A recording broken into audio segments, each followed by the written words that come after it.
Birchwood School of Hawken. This is your episode of the BNN for this week of February 17th. This is your 7th grade leadership broadcasting team. I'm Jenna. And I'm Vivian. Thank you for joining us. Let's kick things off by celebrating some awesome birthdays. We have one giant birthday this week. 4th grader Enoch is turning the Big 10, double digits. We hope you have a wonderful day. Now it's time for Last Week's Rewind.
It's always fun to look back at the exciting things we've been up to. And now for the answer to last week's Guess the Teacher.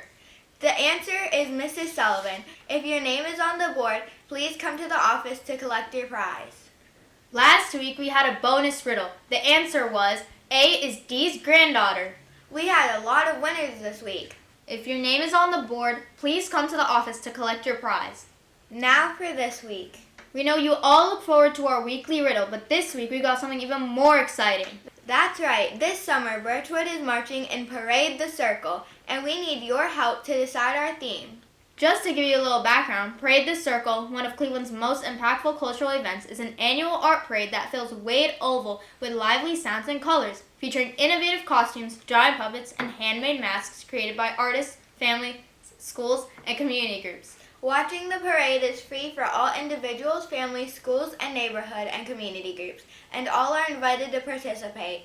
On Monday, some students have been brainstorming ideas with Mrs. Alvada, and they've come up with 4 awesome choices. But now, they need you to vote. Here we go. Option number 1, nature and jungle. Option number 2, seasons. Option number 3, fantasy and magic. Option number 4, storybook. Every classroom will receive ballots to vote, so think carefully and make your pick. But don't wait too long. Votes are due this Friday. The winning theme will be revealed on the next BNN. Happy voting, and may the best theme win. Now it's time for Birchwood Thrives. Hold on to your hats, Birchwood.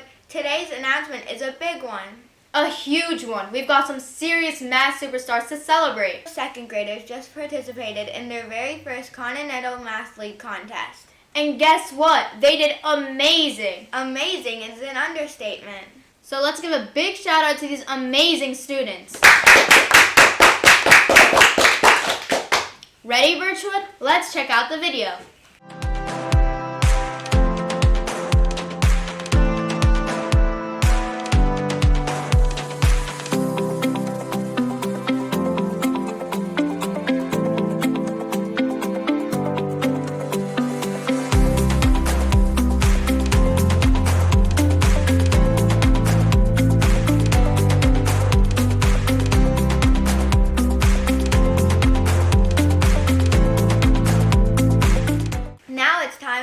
Classroom Spotlight.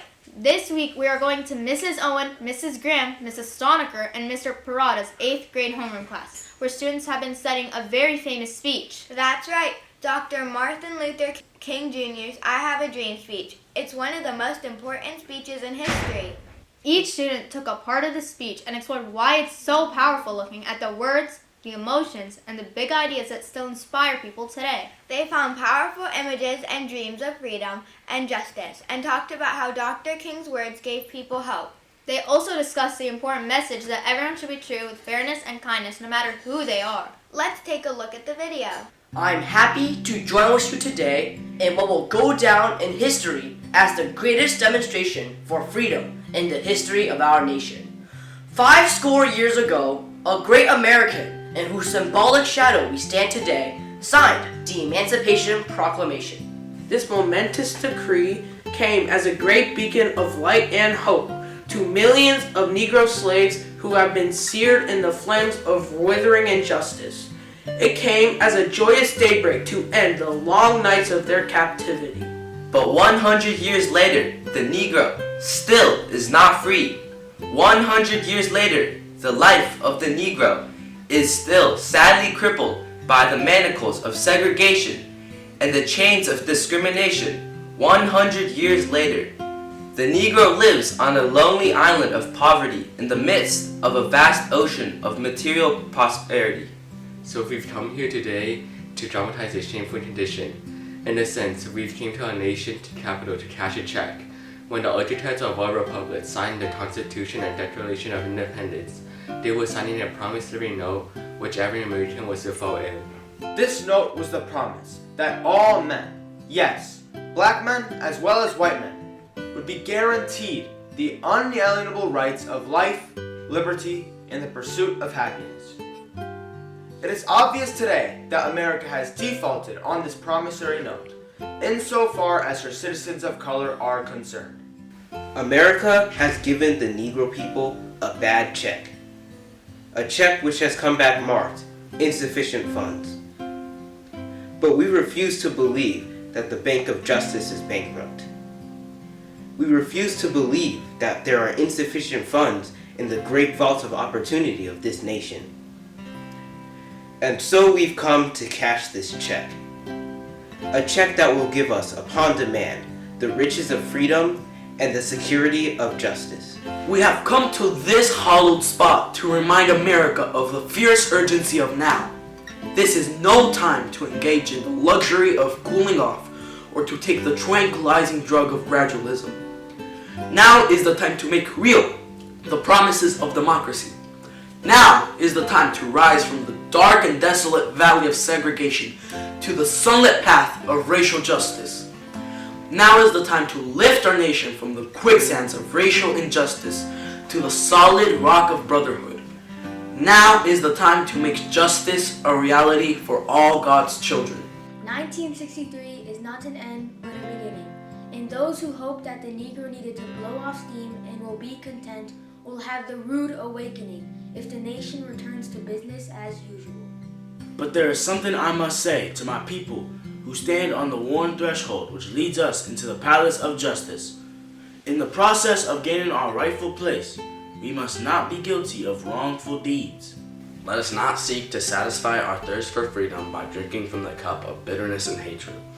We must forever conduct our struggle on the high plane of dignity and discipline.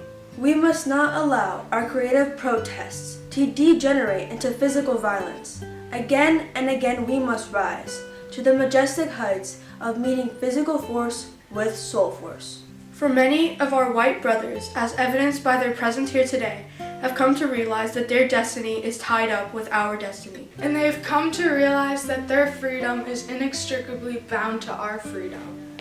We cannot walk alone, and as we walk, we must make the pledge that we shall always march ahead. We cannot turn back.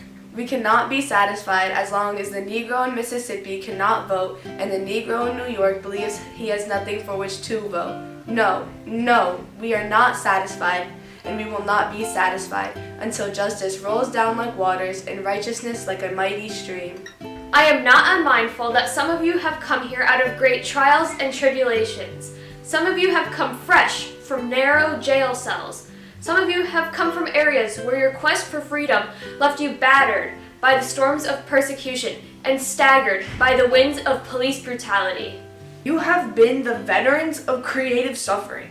Continue to work with the faith that unearned suffering is redemptive.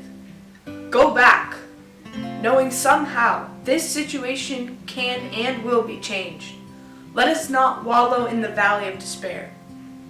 I have a dream that one day this nation will rise up and live out the true meaning of its creed. We hold these truths to be self-evident, that all men are created equal. I have a dream that one day, down in Alabama, with its vicious racists, with its governor having his lips dripping with the words of interposition and nullification, one day, right here in Alabama, little black boys and black girls will be able to join hands with little white boys and white girls as sisters and brothers. I have a dream that one day every valley shall be exalted, every hill and mountain shall be made low, the rough places will be plain, and crooked places will be made straight. And the glory of the Lord shall be revealed, and all flesh shall see it together. This is our hope. This is the faith that I go back to the South with. With this faith, we will be able to hew out of the mountain of despair a stone of hope. With this faith, we will be able to work together, to pray together, to struggle together, to go to jail together, to stand up for freedom together, knowing one day that we will be free, and this will be the day. When we allow freedom to reign, we let it ring from every village and every hamlet, from every state and every city. We will be able to speed up the day when all of God's children, black men, white men, Jews and Gentiles, Protestants and Catholics, will be able to join hands and sing in the words of the old Negro spiritual, "Free at last, free at last. Thank God Almighty, we are free at last." Great job, 8th graders. Now it's time for 8th grade interviews. This week, Chrysanthi is interviewing Jake. Hey Birchwood, welcome back to another 8th grade interview. Today we're here with Jake. Hi. Hello, Jake. Let's get to know you a little bit. So, how many years have you been at Birchwood? 6 years. That's cool. Do you have any hobbies? Yeah, I run and I do swim team and I play video games. That's fun. Didn't you set a goal last year to run 100 miles before winter break in exercise class? Yeah, I did. Did you end up achieving that goal? Yes. Nice. What signature programs do you like to participate in? I participate in National History Day, FPS, Science Olympiad, and such. It's like poetry show. Yeah. Those are all super fun. What's your favorite? My favorite is probably History Day. Did you learn any skills from it?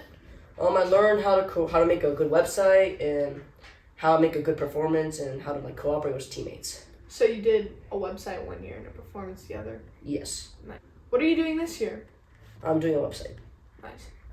How do you push yourself to thrive even when things get hard? I usually make a plan, like a very strict plan with like smaller goals, like to like achieve while doing the end goal. That's a really good strategy. Now for the fun question. Since you're a runner, would you like to run on concrete or grass? Concrete. Why? Well, because it's harder and, it gives you like more bounce, so you don't have to like use that much, as much stamina or energy. Okay. Thank you for watching. Now back to the BNN. Now it's time for...